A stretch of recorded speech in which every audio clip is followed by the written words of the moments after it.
نحمده ونصلي على رسوله الكريم اما بعد فاعوذ بالله من الشيطان الرجيم بسم الله الرحمن الرحيم رب اشرح لي صدري ويسر لي امري واحلل عقدة من لساني يفقهوا قولي۔ جب میرے بندے آپ سے میرے بارے میں سوال کریں تو کہہ دیجئے بے شک میں قریب ہوں، میں پکارنے والی کی پکار کا جواب دیتا ہوں جب وہ مجھے پکارے۔ تو ان کو چاہیے کہ وہ میرا حکم مانیں اور مجھ پر ایمان رکھیں تاکہ وہ ہدایت پائیں۔ اس سے بخشش مانگو پھر اس کی طرف پلٹ آؤ، یقیناً میرا رب قریب ہے، قبول کرنے والا ہے۔ اللہم لک الحمد لا الہ الا انت وحدک لا شریک لک المنان بدیع السماوات والارض ذی الجلال والاکرام۔ اے اللہ، ساری تعریف تیرے لیے ہے، تیرے سوا کوئی الہ نہیں، تو اکیلا ہے، تیرا کوئی شریک نہیں، تو بہت نوازنے والا ہے، تو آسمانوں اور زمین کا پیدا کرنے والا ہے، اے جلال اور اکرام والے رب۔ اللہم صلی علی محمد وعلی آل محمد کما صلیت علی ابراہیم وعلی آل ابراہیم انک حمید مجید۔ اللہم بارک علی محمد وعلی آل محمد کما بارکت علی ابراہیم وعلی آل ابراہیم انک حمید مجید۔ آج ہم انشاءاللہ رزق میں کشادگی کی دعائیں پڑھیں گے۔ اللہ تعالیٰ نے انسان کو پیدا کیا اور پیدا کرنے کے بعد یوں ہی چھوڑ نہیں دیا، بلکہ انسانوں کی ضروریات بھی پوری کی، انہیں رزق عطا کیا، انہیں زندگی بسر کرنے کے اسباب بھی فراہم کیے۔ سورۃ الروم میں اللہ تعالیٰ فرماتے ہیں، اللہ الذی خلقکم ثم رزقکم ثم یمیتکم ثم یحییکم هل من شرکائکم من یفعل من ذلکم من شیء سبحانہ وتعالی عما یشرکون۔ اللہ وہ ہے جس نے تمہیں پیدا کیا ہے، پھر تمہیں رزق دیا ہے، پھر وہی تمہیں موت دے گا، پھر وہی تمہیں زندہ کرے گا۔ کیا تمہارے شریکوں میں سے کوئی ہے جو ان کاموں میں سے کچھ بھی کرے، یعنی زندگی دے اور رزق دے یا موت دے؟ وہ پاک ہے اور بہت بلند ہے اس سے جو وہ شریک ٹھہراتے ہیں۔ تو اللہ سبحانہ تعالی رازق ہے اور اس کی صفت الرزاق بھی ہے، یعنی بہت زیادہ رزق دینے والا۔ اس نے آسمان و زمین کی تخلیق کے وقت ہی زمین کے اندر معیشت اور رزق کے وہ سارے سامان رکھ دیے تھے جس کی زمین والوں کو ضرورت تھی۔ یعنی جب اللہ تعالیٰ نے زمین کو پیدا کیا تو صرف اس پلانٹ کو نہیں پیدا کیا بلکہ اس کے اندر اسباب رزق بھی پیدا کر دیے، اور جتنی بھی مخلوقات پیدا کی جو ان گنت ہیں، ہم گن نہیں سکتے۔ یعنی انسان تو انسان، انسانوں کے علاوہ جنات، پھر حیوانات، چرند پرند درندے، چیونٹیاں، کیڑے مکوڑے، سمندر کی مخلوقات جو ان گنت ہیں، جن کی صرف اقسام ہی ان گنت ہیں۔ تو صرف ان کو پیدا نہیں کیا بلکہ ان سب کے رزق کی جو ضروریات تھیں وہ بھی زمین کے اندر رکھ دی۔ اور پھر آپ دیکھیے کب سے یہ زمین بنی ہے اور کب سے اس پر حیوانات موجود ہیں، اور وہ ہر روز کھا رہے ہیں، پی رہے ہیں، اپنی ضروریات پوری کر رہے ہیں۔ سبحان اللہ، یعنی انسان سوچے، اور اگر انسان اس کو شمار کرنا چاہے، گننا چاہے، تو آپ گن نہیں سکتے، آپ امیجن بھی نہیں کر سکتے کہ ہر روز کتنی مخلوق کیا کچھ نہیں کھا جاتی، اور پھر اگلے روز پھر، اور پھر دن میں صرف ایک بار نہیں، انسان تو حیوانوں سے بھی زیادہ کئی بار کھاتے ہیں، اور اللہ تعالیٰ دے رہا ہے اور دے رہا ہے اور دے رہا ہے۔ ہزاروں سال سے یہ سلسلہ چل رہا ہے، اور وہ سارے اسباب معیشت زمین کے اندر ہیں۔ یعنی ایسا نہیں کہ وہ کچھ کھا لیے تو پھر ختم ہو گئے، جیسے آپ اپنی فریج میں سے کچھ نکال لیں تو پھر دوبارہ تو وہ نہیں ملے گا جو آپ نے نکال لیا، لیکن اللہ کی زمین کے اندر جو کچھ ہے وہ آپ نکالتے جا رہے ہیں، اور پھر اللہ تعالیٰ دوبارہ ان میں سے پیدا کرتا چلا جا رہا ہے۔ نہیں، ایک ٹری جو آج ہمیں نظر آتا ہے، معلوم نہیں اس کے پیچھے کتنی ہی چین ہے ٹریز کی کہ جن کا یہ بچہ ہے جو آج ہمیں نظر آ رہا ہے۔ تو یہ اللہ سبحانہ تعالیٰ ہی کی قدرت ہے اور اس کی طاقت ہے اور اس کی پلاننگ ہے۔ اسی لیے ہم جب رب کا لفظ استعمال کرتے ہیں تو ہم کیا کہتے ہیں؟ خالق، پیدا اس نے کیا، مالک بھی وہی، مدبر بھی وہی، رازق بھی وہی۔ یعنی رب کے اندر رازق کا لفظ بھی آتا ہے، یعنی اللہ تعالیٰ کی صفت رزق بھی آتی ہے کہ اس نے صرف پیدا نہیں کیا، صرف وہ مالک ہی نہیں ان چیزوں کا، بلکہ ان کی پلاننگ بھی کرتا، مدبر ہے، اور پھر اس کے ساتھ ساتھ اس نے ان سب کے رزق کا بھی اہتمام کیا. اور رزق تو ایک چیز ہے، اور بھی تمام ضروریات کا اہتمام کیا ہے. سورۃ ہود میں آتا ہے وَمَا مِن دَابَّةٍ فِي الْأَرْضِ إِلَّا عَلَى اللَّهِ رِزْقُهَا، زمین میں چلنے والا کوئی جاندار ایسا نہیں مگر اس کا رزق اللہ ہی کے ذمے ہے. وہ پرندوں کو ان کے گھونسلوں میں، درندوں کو ان کی گھات میں، مچھلیوں کو سمندر کی تہہ میں، چیونٹیوں کو ان کے بلوں میں رزق فراہم کر رہا ہے. اور رزق کا مالک بھی صرف وہی ہے، سب کچھ اس کے ہاتھ میں ہے، سب کچھ اس کے اختیار میں ہے. وہ جس کے لیے چاہتا ہے رزق کشادہ کر دیتا ہے، اور جس کو چاہتا ہے نپا تلا دیتا ہے، جس کے لیے چاہتا ہے تنگ کر دیتا ہے. ان اللہ یرزق من یشاء بغیر حساب. لیکن بندوں کے لیے حکم کیا ہے کہ وہ نکلیں، رزق کی تلاش کریں، اللہ سے رزق طلب کریں. فابتغوا عند اللہ الرزق واعبدوہ، سو تم اللہ ہی کے ہاں رزق تلاش کرو اور اسی کی عبادت کرو. حیوانات رزق کی تلاش میں نکلتے ہیں، پرندے اپنے گھونسلوں سے نکلتے ہیں، چیونٹیاں بلوں سے نکلتی ہیں، اور اسی طرح باقی مخلوقات بھی اپنے رزق کی تلاش میں سارا دن مارے مارے پھرتی ہے. صبح خالی پیٹ نکلتے ہیں اپنے گھونسلوں سے پرندے، اور رات کو پیٹ بھرے واپس لوٹتے ہیں. لیکن پیٹ بھرنے کے لیے ان کو محنت کرنی پڑتی ہے اور کوشش اور بھاگ دوڑ کرنی پڑتی ہے، جو وہ سارے کر رہے ہوتے ہیں. تو انسان کے لیے بھی لازم کیا ہے کہ اللہ کو الرازق سمجھتے ہوئے اس کے ساتھ ساتھ کوشش کرے، محنت کرے، بھاگ دوڑ کرے، اور پھر اس کے بعد اس کی عبادت کے لیے بھی وقت نکالے. پرندوں کی تو تسبیح کافی ہے، لیکن انسان کو عبادت کے مختلف طریقے سکھائے گئے ہیں. اس سلسلے میں آج کی دعا سورۃ المائدہ میں اللہ تعالیٰ فرماتے ہیں قال عيسى ابن مريم اللهم ربنا أنزل علينا مائدة من السماء تكون لنا عيدا لأولنا وآخرنا وآية منك وارزقنا وأنت خير الرازقين. عیسیٰ ابن مریم نے کہا اے اللہ، اے ہمارے رب، تو ہم پر آسمان سے ایک خوان اتار جو ہمارے پہلوں اور پچھلوں کے لیے عید ہو جائے، اور تیری طرف سے ایک نشانی ہو، اور ہمیں رزق عطا فرما، اور تو سب سے بہترین رازق ہے. اس آیت میں عیسیٰ علیہ السلام کے زمانے میں ایک خاص واقعے کی طرف اشارہ ہے. عیسیٰ علیہ السلام نے جب لوگوں کو اللہ تعالیٰ کی طرف بلایا تو حواریوں نے اس پر لبیک کہا، آپ پر ایمان لائے، اور ایمان میں مزید اطمینان کے لیے عیسیٰ علیہ السلام سے کہا کہ کیا آپ کا رب یہ کر سکتا ہے، اس میں یہ قدرت ہے کہ ہم پر آسمان سے تیار شدہ کھانا اتارے. یعنی ویسے تو اللہ تعالیٰ زمین سے رزق دے ہی رہا ہے، تو ہم چاہتے ہیں کہ وہ آسمان سے ہمارے لیے کھانے کے لیے ریڈی ٹو ایٹ ہمارے لیے ایک خوان اتارے، یعنی پورا دسترخوان نیچے آئے. تو عیسیٰ علیہ السلام نے انہیں اس مطالبے سے روکا اور اللہ سے ڈرایا، کیونکہ یہ ایک طرح کا معجزہ تھا، اور معجزہ طلب کرنے کے بعد اگر کوئی شخص اللہ تعالیٰ کی بات نہیں مانتا تو پھر اس کی سزا بہت سخت ہے. لیکن حواریوں نے اپنے مطالبے کی 3 وجوہات بتائیں کہ ہم کیوں چاہتے ہیں کہ ہمارے ساتھ ایسا ہو. ایک یہ کہ ہم فکر معاش سے آزاد ہو کر، یکسو ہو کر اللہ کی عبادت کریں.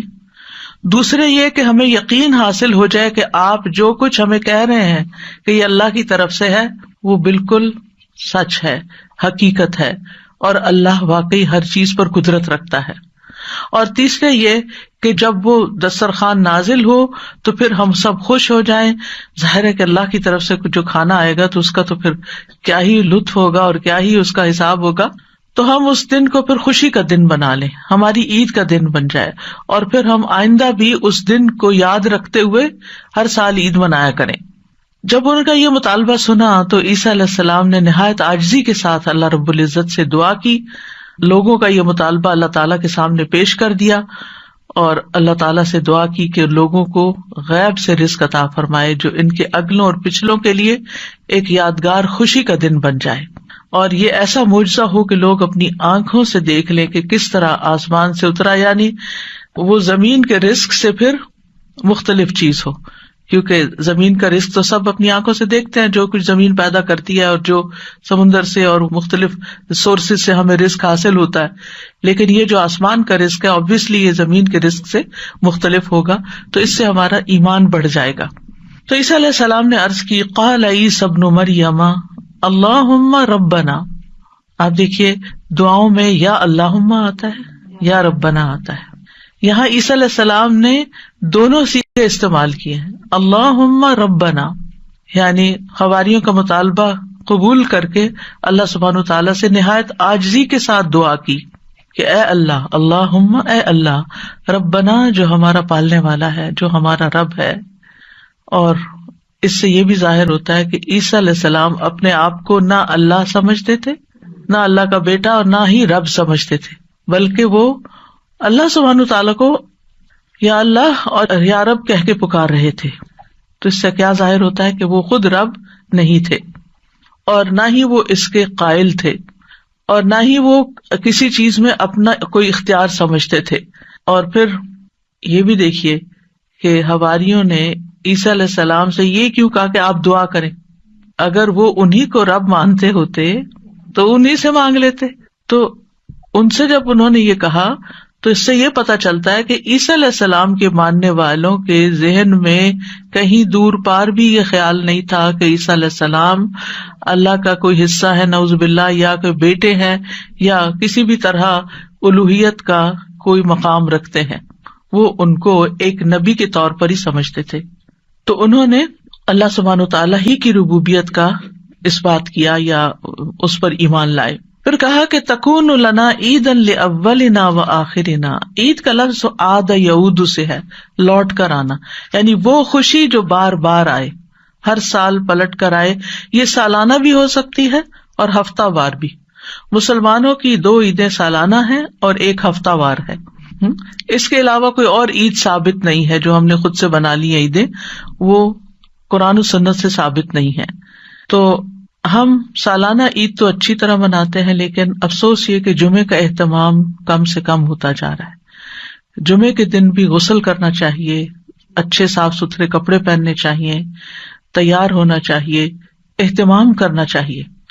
یعنی جمعے کا دن عام دنوں کی طرح نہیں ہونا چاہیے، یعنی وہ دن ہمارے لیے خاص دن ہے، اسے خاص دن سمجھ کر ہی اس میں سارے کام کریں، چاہے وہ عبادت کے ہوں یا جو دوسرے کام ہوں۔ اور پھر آپ دیکھیے کہ انہوں نے کہا کہ وہ دن ہمارے لیے عید کا ہو، لأولنا وآخرنا، ہماری پہلی فرسٹ جنریشن یعنی جو ہمارے دور کے لوگ ہیں، وآخرنا اور جو ہمارے بعد میں آئیں گے، وآیۃ منک، اور تیری طرف سے ایک نشانی بھی ہو، تیری قدرت کی علامت ہو، یعنی عیسیٰ علیہ السلام کی سچائی کی علامت ہو کہ یہ واقعی اللہ کے رسول ہیں اور انہوں نے جو کہا وہ سچ کہا۔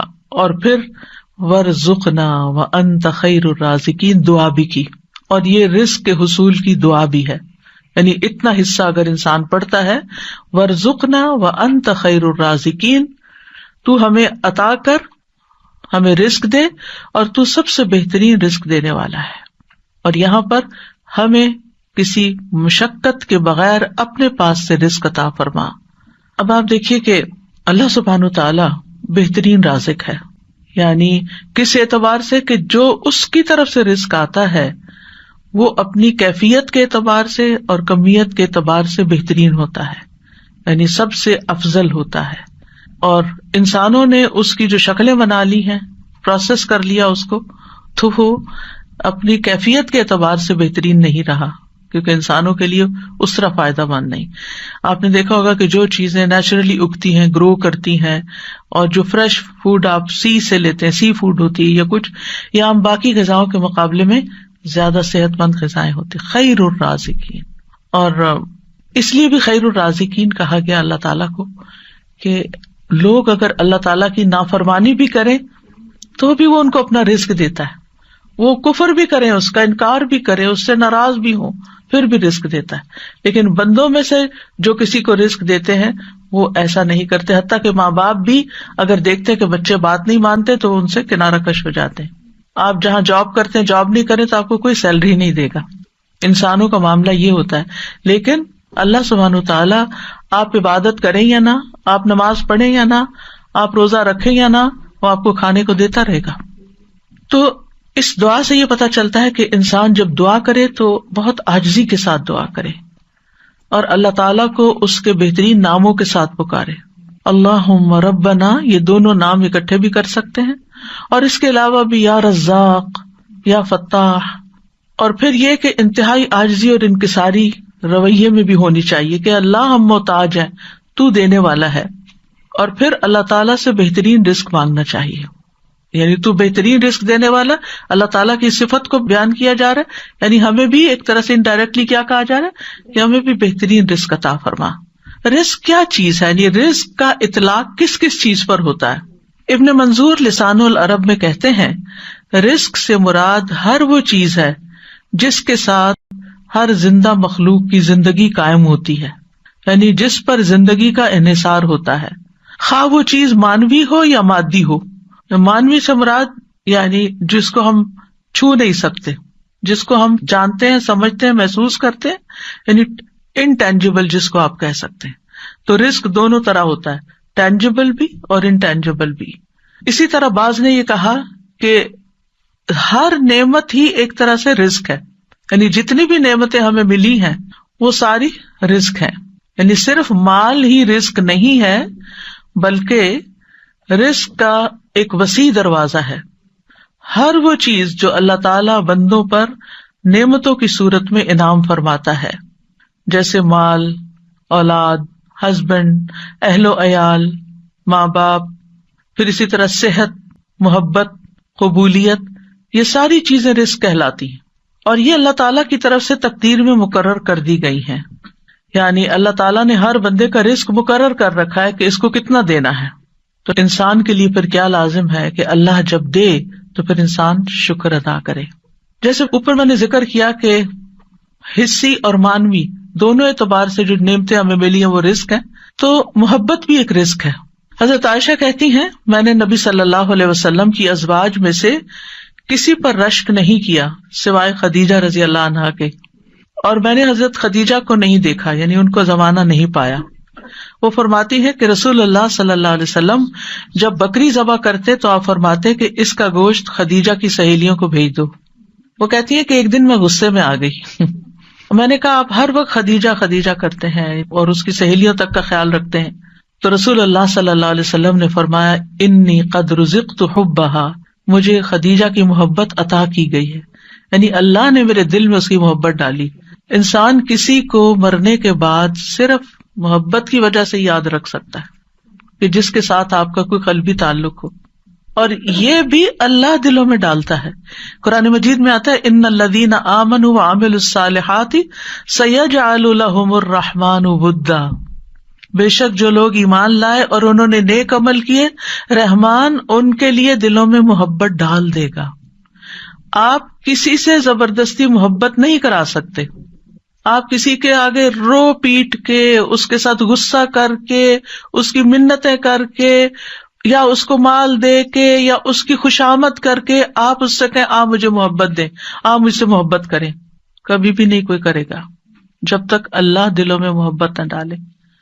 اور اگر آپ کے لیے اللہ نے کسی کے دل میں محبت ڈال دی ہے تو اس پر اللہ کا شکر ادا کرنا چاہیے کہ یہ اللہ نے رزق دیا ہے مجھے، کیونکہ محبت کہیں سے خریدی نہیں جا سکتی. اللہ تعالیٰ فرماتے ہیں لو انفقت ما فی الارض جمیعا ما الفت بین قلوبہم، اگر زمین میں جو کچھ ہے سارے کے سارا بھی آپ خرچ کر دے دیں لوگوں کو، آپ ان کے دلوں میں محبت نہیں ڈال سکتے.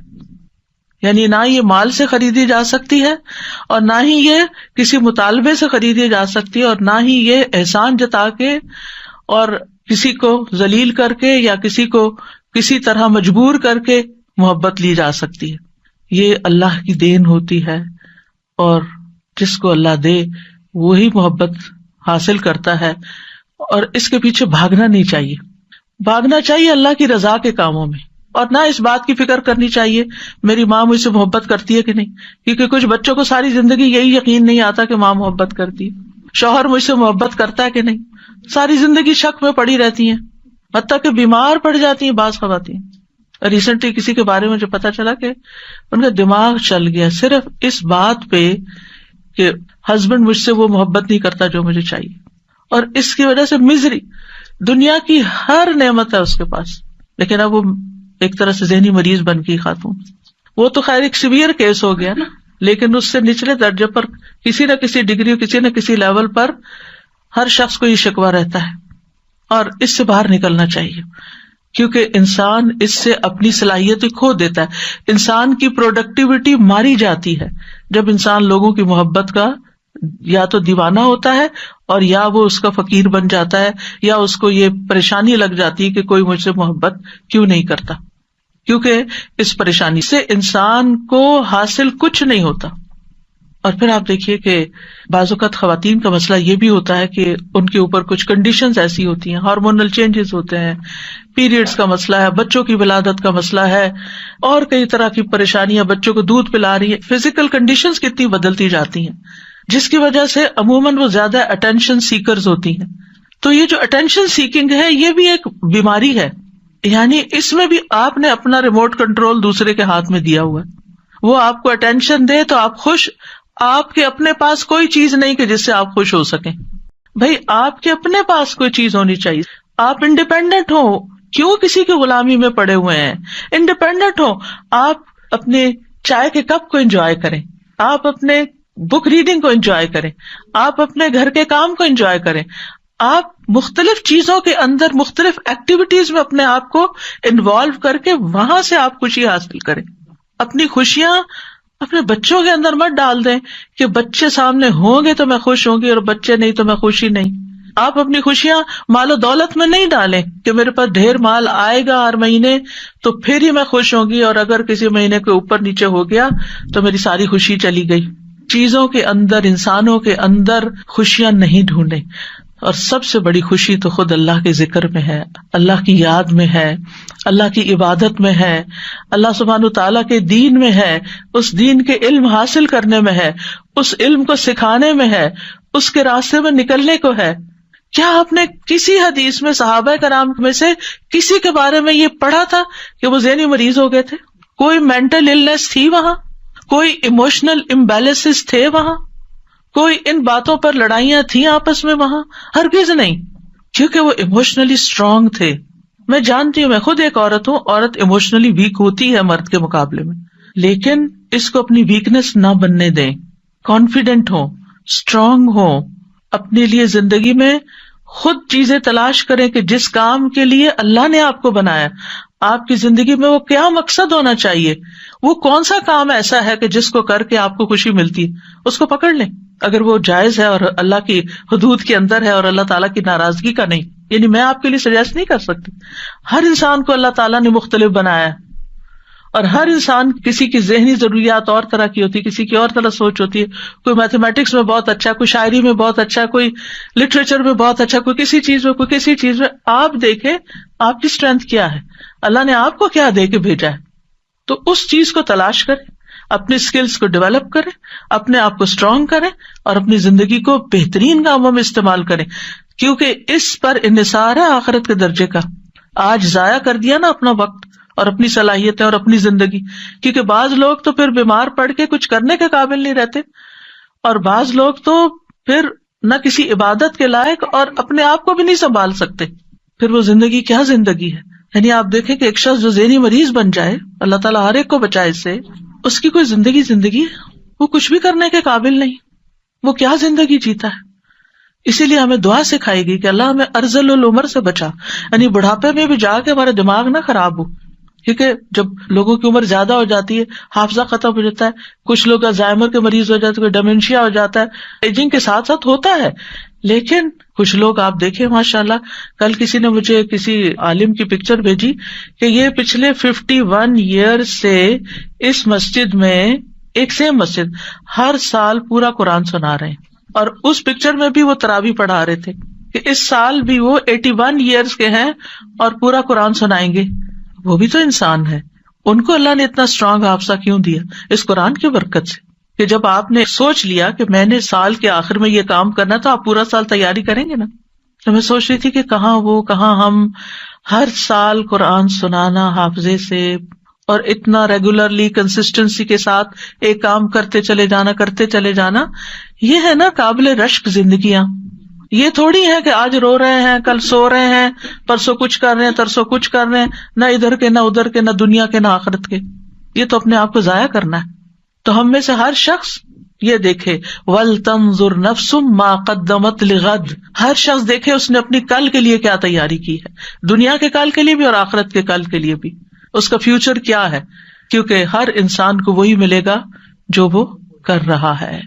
تو رزق کی کئی قسمیں ہیں، اور پھر جب ہم رزق مانگے اور جس چیز کی کمی ہمیں محسوس ہو وہ اللہ سے مانگ لیں، بندوں کے پیچھے نہ جائیں، بندوں کے آگے ہاتھ نہ پھیلائیں. جیسے بندے کے آگے ہاتھ پھیلا کے روٹی مانگنا منع ہے نا، یا انسان کو ذلیل کرتا ہے، ایسے کسی کے آگے ہاتھ پھیلا کے محبت مانگنا یا اور کوئی چیز دنیا کی مانگنا جو ہے وہ انسان کی قدر کو گھٹا دیتا ہے، انسان کی ویلیو کم ہو جاتی ہے. لہذا اللہ سے یہ رزق مانگے. علم بھی رزق ہوتا ہے، رب زدنی علما، یہ رزق بھی اللہ سے مانگے. تو اللہ تعالیٰ اپنے بندوں کا رزق دو طرح کا دیتا ہے. ایک عام رزق ہے جس سے ہر نیک اور فاجر فائدہ اٹھاتا ہے، اس میں انسان، حیوان، جن سب شامل ہے، سب کو کھانے کو دیتا ہے، بنیادی بیسک نیڈ سب کی پوری ہو رہی، اور یہ جسمانی رزق ہے.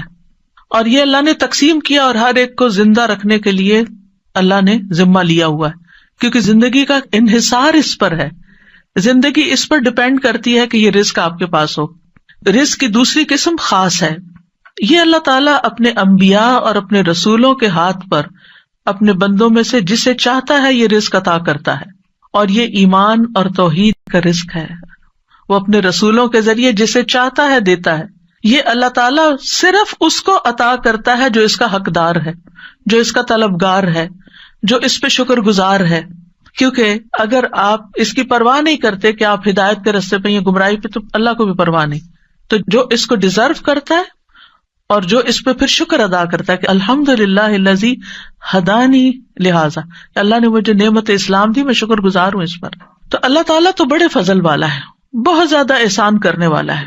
اور جیسے دنیاوی رزق کے لیے اسباب اختیار کرنے پڑتے ہیں، ایسے ہی اس رزق کے لیے، ایمان اور ہدایت کے رزق کے لیے بھی اسباب اختیار کرنے پڑتے ہیں.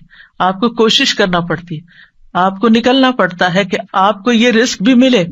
یعنی یہ نہیں کہ دنیا کے رزق کے لیے تو ہم کوشش کریں اور جب دین کا رزق لینا ہو تو ہم کہیں اللہ تو بس ہدایت دے دے، ہم گھر میں بیٹھے. ایسے نہیں، اس کے لیے بھی محنت کرنی پڑتی. اور ہماری اسلامی تاریخ، اسلامک ہسٹری ہمارے سامنے ہے کہ کس طرح علماء نے ایک ایک حدیث کے لیے مہینوں کا سفر کیا، ایک حدیث جاننے کے لیے، اور اپنی زندگیاں کھپا دی. پیدل بھی چلے اور سواریوں پر بھی، اور لٹے بھی اور پٹے بھی، اور گرمی اور سردی برداشت کی، اور ہر طرح کی تکلیف اٹھائی اس علم کو حاصل کرنے کے لیے. اس کے مقابلے میں ہم نے تو کچھ بھی ایفرٹ نہیں لگائی، کوئی قربانی نہیں دی. تو ایمان میں اضافے کے لیے بھی آپ کو نکلنا پڑتا ہے، کچھ کام کرنے پڑتے ہیں، اس کے لیے بھی اجتماعیت چاہیے ہوتی ہے، علم میں اضافے کے لیے بھی. اسی طرح اگر آپ چاہتے ہیں کہ آپ کی قدر، عزت اور محبت میں اضافہ، تو اس کے لیے بھی آپ کو قربانیاں دینی پڑتی ہیں، اس کے لیے آپ کو بندوں کی خدمت کرنی پڑتی ہے. عزت لینا چاہتے ہیں، عزت دینی پڑتی ہے، محبت لینا چاہتے ہیں، محبت دینی پڑتی ہے. یعنی اس دنیا میں اللہ تعالیٰ نے ایک اصول بنایا ہے، گیو اینڈ ٹیک. پہلے گیو، دینے والے بنو، جب آپ کو ملے گا. یہ انسانی کوششوں کا حصہ ہے، اور باقی اس کے ساتھ ساتھ دعا اور اللہ سے اچھی امید. اور یاد رکھیے، سب سے بہترین رزق تو جنت ہے، سب سے بہترین نعمت جنت ہے، جو سب سے مکمل، سب سے افضل، سب سے معزز، سب سے بلند، سب سے زیادہ قائم رہنے والا ایسا رزق جو کبھی ختم نہیں ہوگا، جس کی راحتیں اور لذتیں اور نعمتیں کبھی بھی ختم نہ ہوں گی. اور یہ رزق مومنوں کے ساتھ خاص ہے، یہ صرف ایمان والوں کے لیے ہے. اللہ تعالیٰ فرماتے ہیں وَمَن يُؤْمِن بِاللَّهِ وَيَعْمَلْ صَالِحًا يُدْخِلْهُ جَنَّاتٍ تَجْرِي مِن تَحْتِهَا الْأَنْهَارُ خَالِدِينَ فِيهَا أَبَدًا قَدْ أَحْسَنَ اللَّهُ لَهُ رِزْقًا. اور جو اللہ پر ایمان لائے اور نیک عمل کرے وہ اسے ایسے باغوں میں داخل کرے گا جن کے نیچے سے نہریں بہتی ہیں، ان میں وہ ہمیشہ رہنے والے ہیں، ہمیشہ ہمیشہ، بلا شبہ اللہ نے اس کے لیے اچھا رزق بنایا ہے۔ پھر یہ بات یاد رکھیے کہ رزق کا مالک بھی صرف اللہ ہے، رزق کی کنجیاں بس اس کے پاس ہے۔ قرآن مجید میں آتا ہے یا ایھا الناس اذکروا نعمت اللہ علیکم هل من خالق غیر اللہ یرزقکم من السماء والارض لا الہ الا ھو فانا تؤفکون۔ لوگو اپنے آپ پر اللہ کے احسان کو یاد رکھو، کیا اللہ کے سوا کوئی اور خالق بھی ہے جو تمہیں آسمانوں اور زمین سے رزق دے؟ کوئی اور بھی ہے؟ نو، یاد رکھو اس کے سوا کوئی الہ نہیں، پھر تم کہاں سے دھوکا کھا جاتے ہو۔ پھر اسی طرح رزق میں جو کمی بیشی ہوتی ہے، اپ اینڈ ڈاؤن ہوتا ہے، مثلاً کوئی وقت ہوتا ہے آپ کے پاس بہت ہوتا ہے، پھر ایک وقت ہوتا ہے کہ وہ سکڑنے لگتا ہے، کم ہونے لگتا ہے۔ ایک وقت ہوتا ہے آپ اپنی جوانی کی پیک پر ہوتے ہیں، خوب محنت کام کرتے ہیں، بہت کچھ ہوتا ہے، پھر آہستہ آہستہ آہستہ کم ہوتا جاتا ہے، پھر آپ ریٹائر ہو جاتے ہیں، پھر آپ بوڑھے ہو جاتے ہیں، پھر آپ دوسروں کے محتاج ہو جاتے ہیں۔ تو یہ زندگی میں عام طور پر اوپر جانا نیچے آنا یہ سب دیکھتے ہی ہیں، زندگی کے اپس اینڈ ڈاؤن جن کو کہتے ہیں آپ۔ لیکن بات یہ ہے کہ عام دنوں میں بھی رزق، چاہے جسمانی رزق ہو، مال کی شکل میں ہو یا محبت ہو، اس میں اپس اینڈ ڈاؤنز ہوتے ہیں۔ ریلیشنز میں بھی اپس اینڈ ڈاؤنز ہوتے ہیں، یعنی انسانوں کے ساتھ جو محبت ہوتی ہے ہر وقت ایک جیسی نہیں ہو سکتی، ہر وقت پیک پر نہیں ہو سکتی۔ کیوں؟ اس لیے کہ انسان اس کو برداشت نہیں کر سکتا۔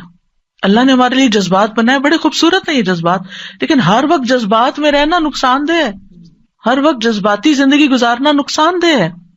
پھر اسی طرح قرآن مجید میں آتا ہے اللہ یبسط الرزق لمن یشاء ویقدر، اللہ رزق فراخ کر دیتا ہے جس کے لیے چاہتا ہے اور تنگ کرتا ہے۔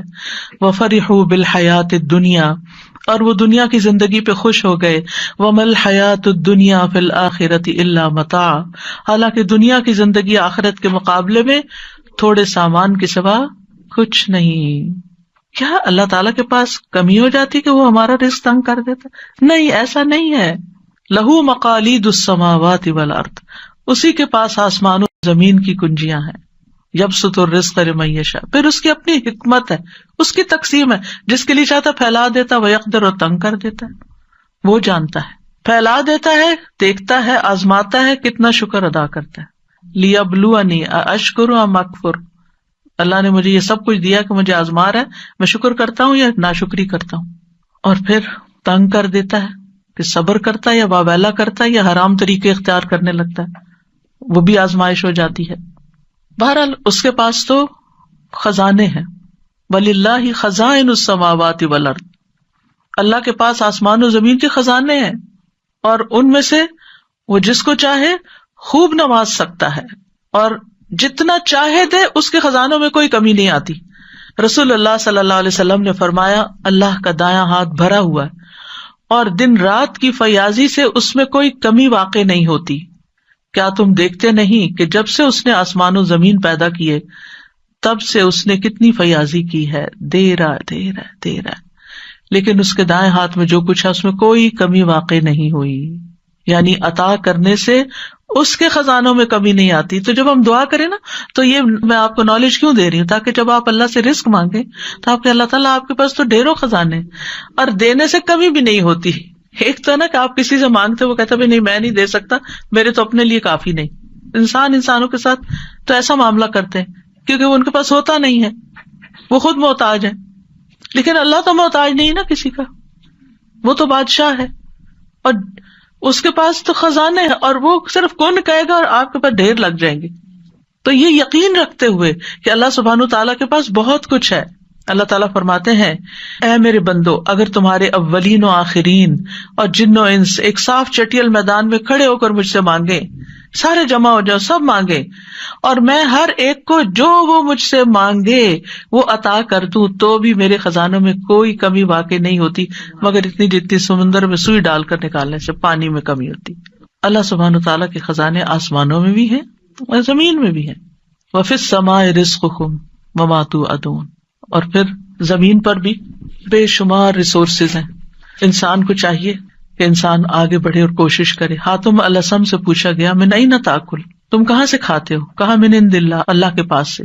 کہا گیا کیا اللہ تعالیٰ آسمان سے تمہارے لیے دینار اور درہم نازل فرمائیں گے؟ انہوں نے کہا کیا اللہ صرف آسمان میں ہی ہے، یعنی اس کے خزانے صرف آسمان میں ہے؟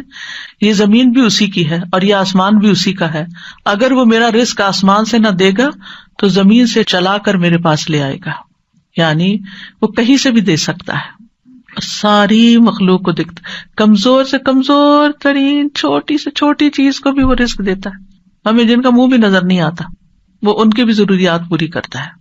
اور ابن کثیر کہتے ہیں کہ یہ مشہور ہے کہ کوے کے بچے جب نکلتے ہیں تو ان کے پروں پر بال سفید ہوتے ہیں، یہ دیکھ کر ان کو بچوں سے نفرت ہوتی ہے اور وہ بھاگ جاتے ہیں، کچھ دنوں کے بعد پروں کی رنگت سیاہ ہو جاتی ہے، پھر ان کے ماں باپ واپس آتے ہیں اور انہیں دانا وغیرہ کھلاتے ہیں۔ اللہ عالم، ابن کثیر کی تفسیر میں ہے، کسی نے تجربہ کیا ہوگا۔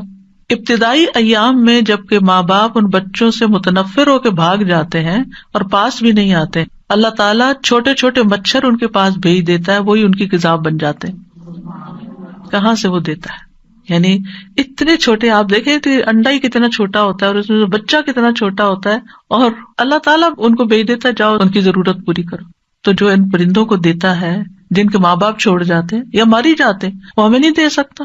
وہ ہمیں ضرور دے سکتا ہے، کبھی مایوس نہ ہو۔ مایوسی کفر ہے، کیونکہ لوگوں کے پاس جب رزق تنگ ہوتا ہے، نہیں ملتا تو پھر بعض اوقات وہ مایوسی کی طرف چلے جاتے ہیں۔ اللہ سے ہمیشہ اچھی امید رکھیں کہ اللہ نے آج تک کھلایا ہے، اللہ نے آج تک دیا ہے، آگے بھی وہی دے گا، اور وہ نافرمانوں کو بھی دیتا ہے۔ حضرت ابراہیم علیہ السلام نے جب دعا مانگی تھی کہ اللہ اس شہر کو امن والا بنا دے اور اس کے رہنے والوں کو پھلوں سے رزق دے جو ان میں سے اللہ اور یوم آخرت پر ایمان لائے، اور اللہ نے کیا کہا تھا، جس نے کفر کیا اسے بھی میں تھوڑا سا فائدہ دوں گا۔ اچھا، دنیا میں جب ہم دیکھتے ہیں نا کہ نان بلیورز کے پاس بہت کچھ ہے تو ہم کہتے ہیں ان کے پاس اتنا کچھ ہے، ان کو اتنا زیادہ کیوں دیا؟ اللہ کے نزدیک وہ مچھر کے پر برابر بھی، وہ کچھ بھی نہیں ہے جو اللہ کے پاس اس کے مقابلے میں۔ تو ایک تو کبھی یہ نہیں سوچنا چاہیے کہ یہ شخص نماز بھی نہیں پڑھتا، یہ روزہ نہیں رکھتا، یہ فلاں نہیں کرتا، اور اس کو پھر بھی اللہ نے اتنا زیادہ دیا۔ وہ زیادہ نہیں ہے، وہ آپ کی چھوٹی نگاہ اس کو زیادہ دیکھ رہی ہے۔ جو اللہ نے آپ کو اس عبادت کے بدلے میں دینا ہے اپنے پاس، وہ تو کہیں زیادہ ہے۔